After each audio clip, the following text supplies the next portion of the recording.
नमस्कार विद्यार्थी मित्रों।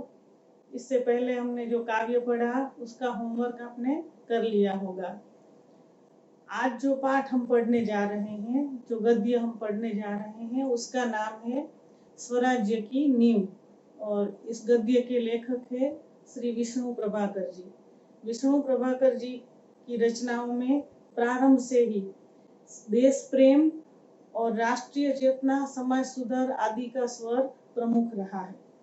यहाँ ये एक एकांकी है जिसमें कुछ पात्र लिए हैं लेखक ने, और इसके द्वारा हमें स्वराज्य यानी कि 1857 में जो विप्लव हुआ था, झांसी की रानी लक्ष्मीबाई, तात्या टोपे वगैरह के द्वारा, तो उसको लेकर के, उस घटना को लेकर के एक छोटा सा प्रसंग यहाँ पर एकांकी के रूप में हमारे सामने प्रस्तुत किया है।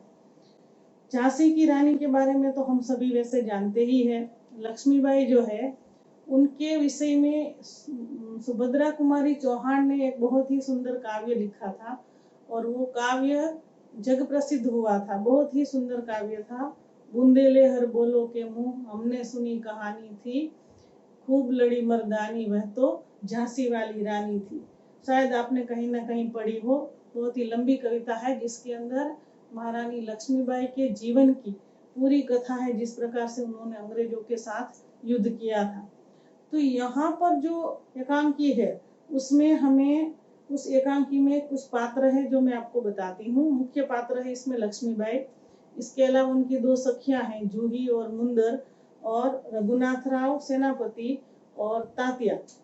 ये पात्र है इसमें प्रमुख इस एकांकी में। अब एकांकी किसको कहते हैं? वैसे ये नाटक का एक प्रकार है, लेकिन जो एक अंक का नाटक होता है उसे एकांकी कहते हैं। नाटक बड़ा होता है, एकांकी में एक ही अंक होता है, एक अंक में नाटक समाप्त हो जाता है। तो यहाँ पर कथा क्या है कि लक्ष्मीबाई जो है, वो पूरा माहौल जो है वो युद्ध का मैदान है, और लक्ष्मीबाई अकेली बैठ करके निराश हो रही है। उसको लग रहा है कि उसकी झांसी उसके हाथ से निकलती जा रही है, धीरे धीरे करके वो युद्ध हार रही है। अंग्रेजों के सामने उसको हार माननी नहीं है, लेकिन हार मानने का एक कारण क्या है निराश होने का, कि उसके सेनापति तात्या जो है वो अब उसके साथ नहीं है। क्यों नहीं है? क्योंकि तात्या और राव साहब वगैरह पेशवा, उन्होंने एक बाजी अंग्रेजों से जीत ली तो वो विलासिता में डूब गए हैं। वो, उनको लगा कि जैसे उन्होंने पूरा युद्ध जीत लिया, और वो इतने भोग विलास में डूब गए हैं कि लक्ष्मीबाई को लगता है अब ये युद्ध जीतना मुश्किल है, अब वो शायद हार जाएगी। लेकिन मन ही मन सोचती है कि मैं किसी भी प्रकार से अपनी झांसी अंग्रेजों को दूंगी नहीं, कुछ भी हो जाए, चाहे मैं अकेली लड़ूंगी अगर कोई मेरा साथ नहीं रहा तो। पहले तो वो निराश हो जाती है, तब उसकी सखी उसको कहती है कि आप तो गीता पढ़ती हैं, फिर ये निराशा कैसी? यहाँ पर ये बात का मतलब क्या है कि जो गीता पढ़ता है, भगवत गीता, उसमें तो बहुत सारा जीवन का संदेश दिया हुआ है कि हमें किसी भी प्रकार से निराश नहीं होना है, हार नहीं माननी है।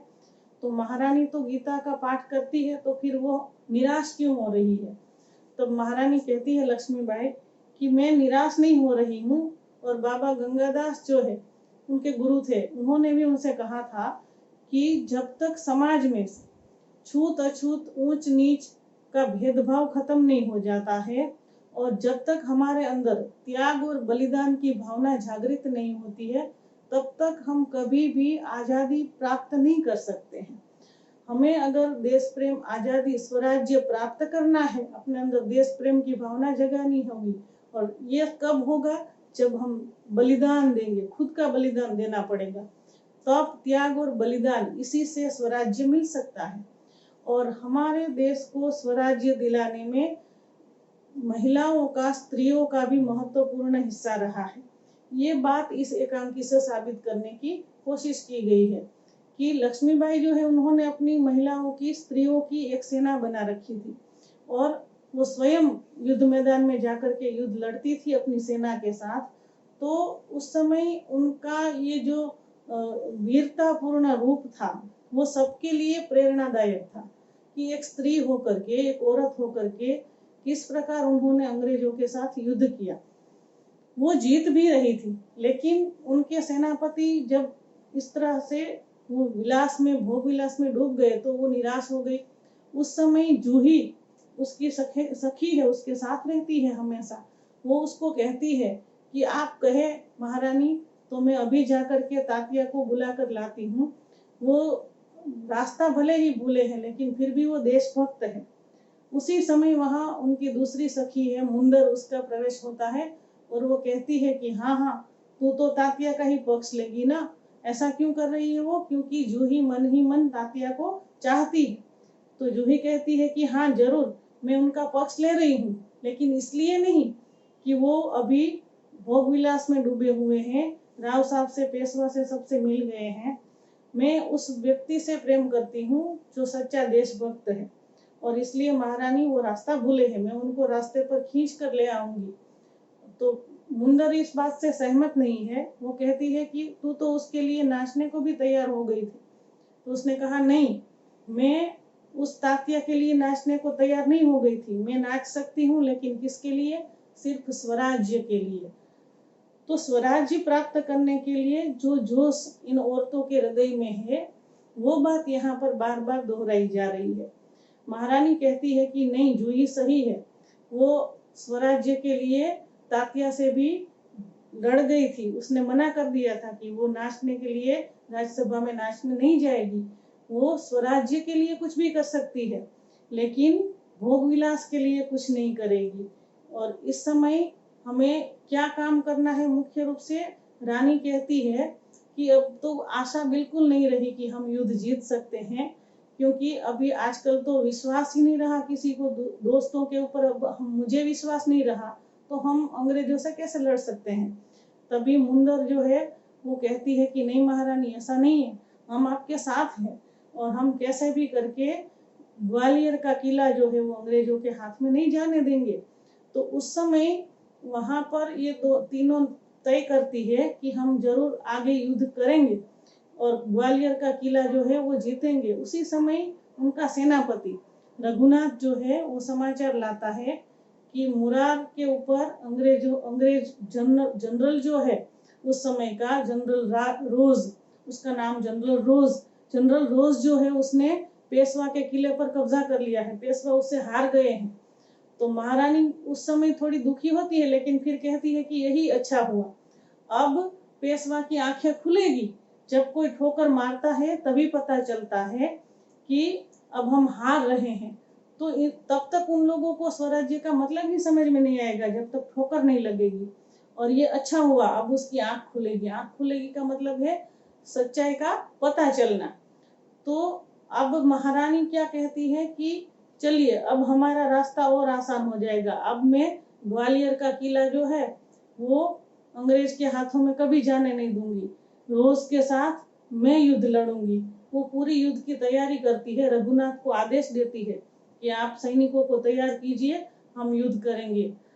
उसी समय वहां पर तात्या आते हुए दिखाई देते हैं, और जैसे ही तात्या नजदीक आते हैं महारानी उसका स्वागत करती है। लेकिन उसके स्वागत में एक निंदा की बात है। वो इस प्रकार से कटाक्ष से उसका स्वागत करती है कि आइए सेनापति जी, आइए सरदार, ऐसा करके। तो सरदार कहा तो तात्या को लगा कि जैसे महारानी उसको कोस रही है, और कहती है कि महारानी कुछ भी कह लीजिए, लेकिन सरदार कहकर ताना मत मारिए। तो महारानी लक्ष्मीबाई जो उसको कहती है कि आपको टाइम मिल गया, अब आप हो गए हैं कि युद्ध करने के लिए तैयार हैं। अब तक तो आप भोग विलास में डूबे हुए थे, शायद श्रीखंड और लड्डुओं से लड्डू खाने में आपको फुर्सत मिल गई, ऐसा ताना मारती है लक्ष्मीबाई कि अब तक आप श्रीखंड और लड्डुओं के जो जियाफत उड़ा रहे थे, भोज, ब्रह्म भोज करवा रहे थे, तो उन सब से आपको अब समय मिल गया है।